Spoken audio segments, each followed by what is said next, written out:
Hi hello. ఏంటి చూపిస్తున్నాను చూడండి. ఇదేంటో మీకు తెలిసే ఉంటుంది. ఇది కంద కాదండి. ఇక్కడ దొరుకుతాయి ఇంత పెద్దవే చేమ దుంపలు. మనకైతే చిన్న చిన్నవి దొరుకుతాయి, అక్కడ కూడా దొరుకుతాయి అనుకుంటాను కానండి. మరి మాకైతే ఇక్కడ ఈ సిక్కింలోనే ఇక్కడ ఇవే దొరుకుతున్నాయండి, ఈ చేమ దుంపలు.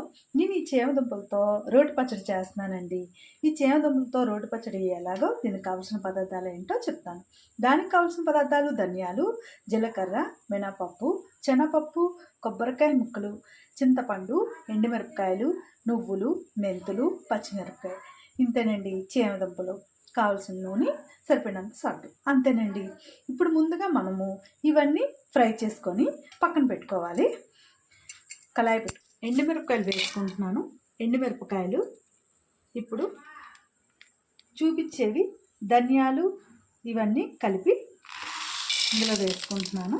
ధనియాలు, జీలకర్ర, నువ్వులు, మినపప్పు, శనగపప్పు వేసి నేను ఫ్రై చేసుకుంటున్నానండి.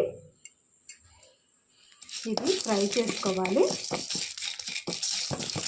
దంచుకుంటాం కదా, మనం ఎప్పుడు వంకాయ పచ్చడి చేస్తాం, టమాటీ పచ్చడి చేస్తాం, కానీ ఒక్కసారి ఎప్పుడు చేమదుంపల కూర మనం వండుకుంటాం, కానీ చేమదుంపల పచ్చడి మాత్రం చెయ్యం. పెద్దగా చాలామందికి తెలియదు.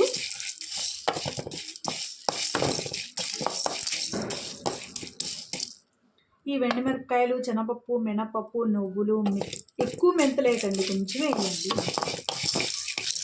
ఇది బాగా ఫ్రై చేసుకోవాలి.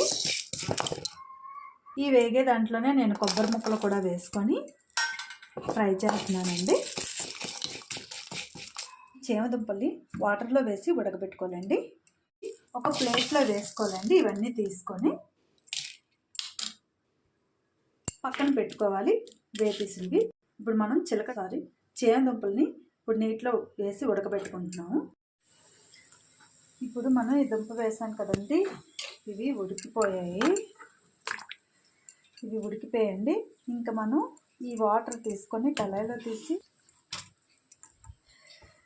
దీన్ని తొక్కు తీసుకోవాలండి. ఈ మీదనున్న తొక్కు అంతా ఇలా తీసుకోవాలి. కొంచెం వేడిగా ఉంది, ఈ వేడిగా ఉన్నా పర్వాలేదు. మొత్తం అంతా దీన్ని ఈ తొక్కుని మీదనున్న ఈ తొక్కనంతా ఇలా తీసి పక్కన పెట్టుకోవాలి. ఇవి మనం చిన్న చిన్న ముక్కలుగా ఇలా కట్ చేసుకోవాలి. ఇవి ఫ్రై చేసుకోవాలండి. ఇందులో ఆయిల్ పోసుకొని ఇప్పుడు వీటిని వేపుకోవాలి.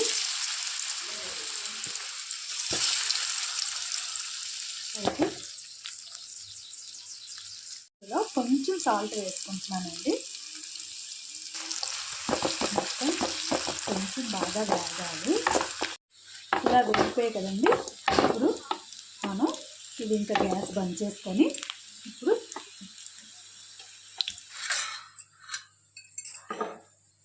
ఇప్పుడు ఇందులో మనం ఇవన్నీ వేసి పెట్టుకున్నాం కదండి, ఇవన్నీ ఇందులో దంచుకోవాలి.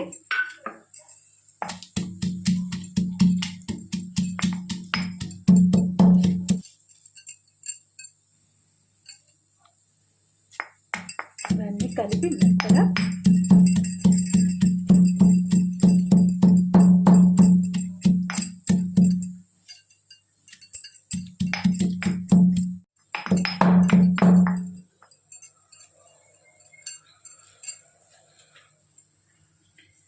చూసారు కదా. ఇలా దంచుకున్నాక ఇప్పుడు ఒక చిన్న నిమ్మకాయ అంతా చింతపండు వేసుకుంటున్నాను.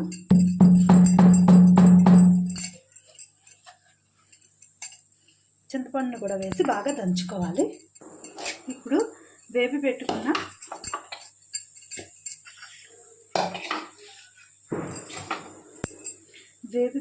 కందదుంపల్ని కూడా ఇందులోనే వేసుకొని దంచుకోవాలి. మొత్తం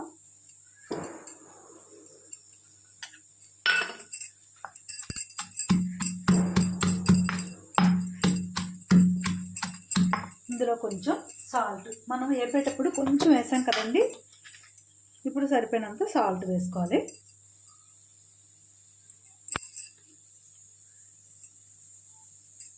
అంతేనండి. ఇంక ఇది మొత్తం మిశ్రమాన్ని బాగా దంచుకోవాలి.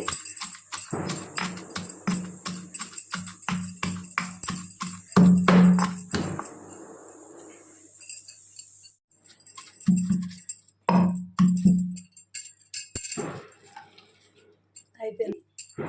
ఎంతో రుచికరమైన చీమ దుంపల పచ్చడి అండి. చూసారా, ఇది వేడి వేడి అన్నంలో కలుపుకొని తింటే చాలా బాగుంటుంది.